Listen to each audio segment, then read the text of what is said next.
Good day, dear listener, and welcome aboard the Ozma. We have an exciting show planned for you, but before we get too far, a word to the wise.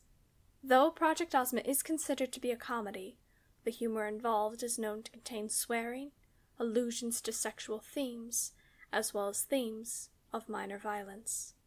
A more in-depth description of this content as well as the transcript can be found in the description. Thank you, and we hope you enjoy today's episode.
It was awkward. Awkward turtle kind of awkward. Do people still do that? Well, it was as awkward as someone doing something like the awkward turtle hand motion in a crowded room when no one does that anymore. Like the kind of awkward that made you literally want to off yourself when the person you asked out denied you in a super public place.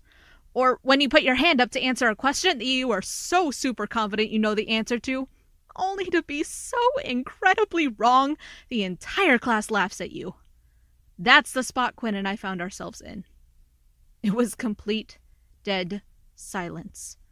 Not even an awkward cough from the crowd in front of us as the faces of hundreds of leaders stared back. I never wanted death more than I did in that moment.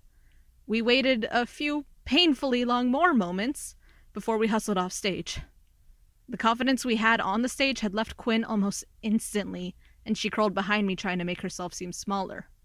It didn't help much. All eyes were on the two of us as rulers and guards whispered to one another.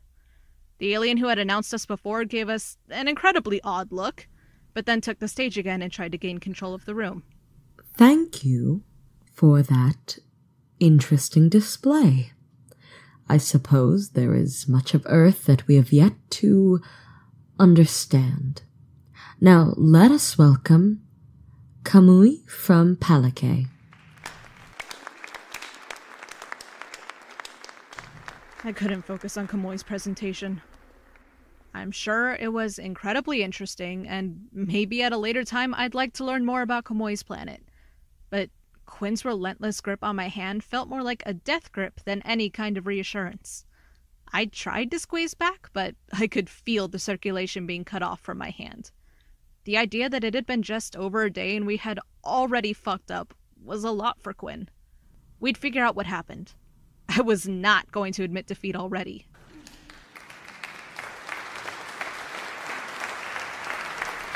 Thank you, Kamui. And thus concludes our presentations from our new leaders. Please feel free to chat and mingle and get to know one another. I think Quinn saw the color drain from my face as she elbowed me in the ribs and ushered me out of the aisle of seats. We kept our heads down as we walked to the opposite side of the hall and found a wall to be comfortable on. Where do you think we went wrong? I have no clue. Based on the other leaders' performances, nothing we did was extraordinarily out of the norm. We essentially demonstrated a choreographed dance, which is a very common thing on Earth. Then what's got their panties in a twist? Maybe it's like how in Europe, if you hold your hands a certain way to say the number 3, it's actually offensive. You think we offended nearly the entire galaxy? Well, what could it have been to get such a reaction? It was almost as if Quinn had summoned the answer. An angry, big, dumb answer. Bold move having your guard perform. What? Queen Nadul of Talamu. And this is my guard, Louis. Pleasure to meet you. Sure. Same to you. As I was saying, You've got to have some brass ones to star your guard in your presentation. I'm sorry? What's wrong with Quinn performing? I wouldn't say there's anything wrong with it, but it does say a lot about who you are as a leader. I mean, imagine if I were to make Louis perform instead of me. People might think I couldn't stand being in front of others. Astounding to allow yourself that image. So what? Excuse me? I'm way more extroverted than this mouse. Listen, lady, you don't really know either of us, so to let you know, unless some sick tunes are playing, Quinn is more comfortable in the crowd. Do you realize who you're talking to? Easy, Nadul. We don't need any fights at meetings that facilitate peace. Lay off, Ampoll. I'm just scoping out the newbie. Besides, regardless of what I alone think, I believe the crowd of leaders demonstrated its own feelings towards the matter, Persephone. Ignore her. I am King Ampoll of Sovrel, and this is my guard, Tilare. It's a pleasure. Same to you. Your display was interesting. Certainly nothing I've seen in my years aboard the Ozma. Wouldn't you agree, Tilare? Yes, Your Majesty. It was certainly unique. Thanks, I think. I believe that my earthly-like customs are just of, a different taste than what most of you are used to. Interpret it as you will. I must ask, Persephone, what kind of ruler are you? I'm a great ruler. You know, just a fantastic ruler. I work hard to serve my people, and you know what they say, you can never truly lead until you serve. I have never heard that saying in my life. You, Louis? I don't believe so, Your Majesty. I guess it's more common back on Earth. Moving on, tell me, what do you do on Earth? My mind went blank. What kind of hell question was that anyway? Did he mean pastimes? Did he mean school? Did he mean my boring job that makes me want to pull my hair out? Oh, what the fuck, what the fuck, what the fuck? Persephone? I'm a homosexual. I apologize. My translator appears to be malfunctioning. Did you say a homosexual? Yeah. What the hell is that? Nadul! It's, well, homosexual. It's what I do back on Earth. It's a way of life, if you will. Personally, I think it's excellent. The best possible one, full of rainbows, but that's my own tastes. Fascinating. Care to elaborate? Well, it's like my job, I guess. Aside from being ruler, you mean? Well, sure. Us Earthlings normally have multiple jobs, and this job is practically a full-time. Percy? I mean, being a lesbian can be very hard work, you know. I thought you were a homosexual. Oh, I am. You're a homosexual lesbian? That's one way to put it. Then what is a lesbian?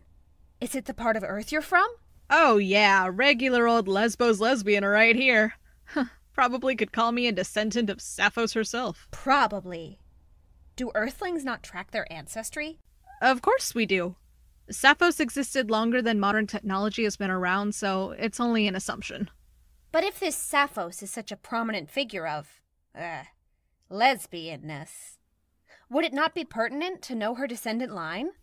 Nadul, my guy. And your guard? Does she also share the same home region? Quinn? Nah, she's from Bisexos. The island of bisexuals. I had no idea Earth had such a variety of cultures and lands. You and me both, buddy. How did you come across your guard anyway? From what we've seen of her abilities, she seems an odd one to select as someone to protect you. Quinn and I have known each other for practically all our lives. There's no one I trust more in the world. So you and your guard grew up together. Are you not a descendant of royalty? Is your guard also royal then? If I may, Your Highness. Please do. What my queen means to say is that while she is royalty, our earthling children interact with an abundance of other humans that many social circles intertwine, if you will. Mostly as young children, and friendships may then differ from human to human. Ah, I understand. Yep, I remember back in high school we would always study together for tests. Oh, well, studying is a really loose term. Quinn did most of the studying, and I just threw flashcards at her head. We've been good buddies for a while. Hell, I remember hunting for 4-leaf clovers together for good luck before especially big ones. Clover? Oh yeah, we'd be out there for hours. Tons of clovers, but never found any 4-leaf ones. I wonder what that says about our luck, huh? But anyways, it was a nice way to bond. Your bond is rather close for ruler and guard. Is there something more between you? Nah. Quinn's a cutie, but she's more of a sister to me. And not much my type. Oh, Persephone, you're an absolute delight. You must tell me more about Earth. It sounds like an absolutely marvelous planet. I mean, I guess it's pretty chill, but then again, I've not really been to any other planet, so I have nothing to compare it with, right?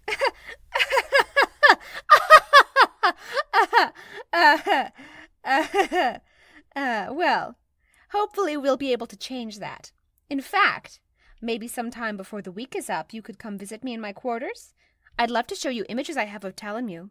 There's this place near my home. I have a feeling you'd really... Unfortunately, I will have to cut your sharing circle short. I've been sent over to gather those eligible for joining the council in order for them to present their growth over the past year.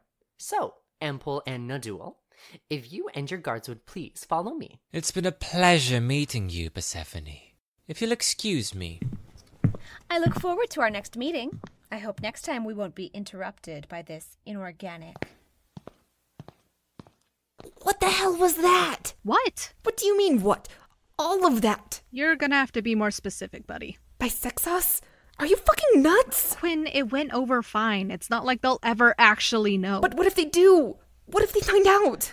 With the way she was schmoozing up to you, Nadul's little invite to her quarters could turn into you inviting her to Earth for tea next week.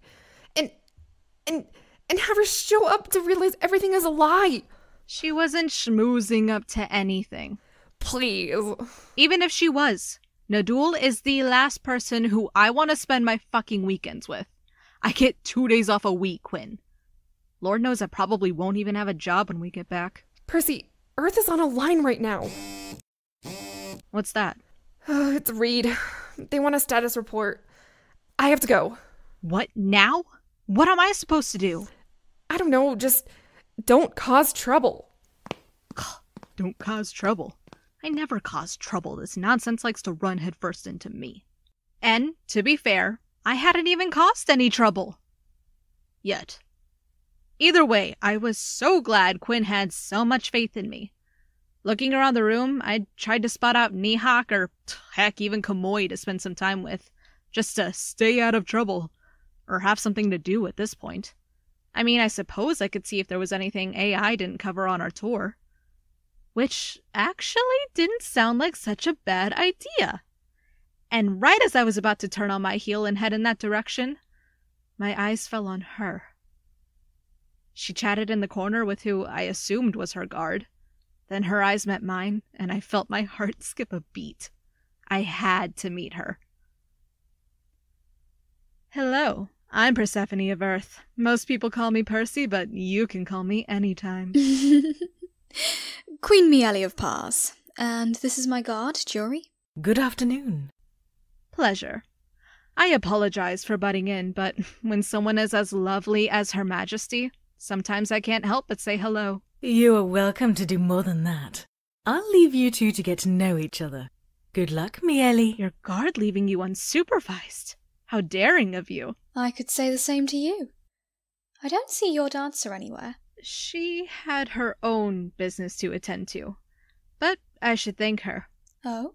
If she hadn't left, I wouldn't have found it in me to be able to meet you. Well then, I'll have to thank her as well. I have to say, though, it is odd that she's left you now, right after your intriguing performance.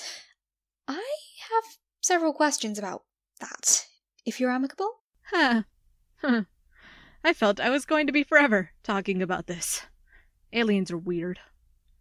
Well, you see, Quinn and I love performing together, good friends and all that, but I'm not much of a dancer. Back home on Earth, the skill of playing the instrument as well as dancing are almost equal. We thought it'd be a good balance. It seems things are different here on the Ozma. I believe we find it odd that she was the center of the show. I've got 2 left feet, I'm afraid. Oh, that's a shame, isn't it? Might have put you in a better light for this odd misunderstanding. Yeah, but there was some good to come out of this. Oh? And what's that? It made me look interesting to you. I don't think that would have influenced my interest. No? No, I do admit. I would like to see your moves sometime. Well, for you, I think we can make that happen anytime. Oh, I love this ballad. I know you didn't do much of your own performing, but I simply must ask. Shall we dance? I believe Quinn got most of the grace, I'm afraid. Don't worry. I'll show you the steps. As long as I'm in your arms, how can I refuse? You're not so bad at this. Don't sound so surprised, you'll damage my pride. But you're right. Oh? This dance, it reminds me of one Quinn tried to teach me. It's familiar, but it's missing one thing. And what might that be? I wrapped Mieli in my arms before dipping her low over my arm and bending down to gently press my lips to hers. She stiffened in surprise, but then relaxed. Oh, I agree. The dance has greatly improved with that. I'm glad you feel the same. You looked so beautiful and I couldn't help myself. In that case, I accept. Wait, what? I would love to join in marriage with you, Persephone of Earth.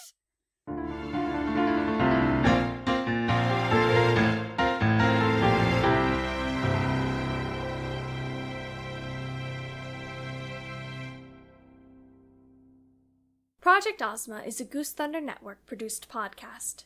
Today's episode, Meeting the Fans, was written by Molly Rae and Megan and edited by Ylva, with sound editing by Cole Burtkart. Music was composed and performed by Benny James.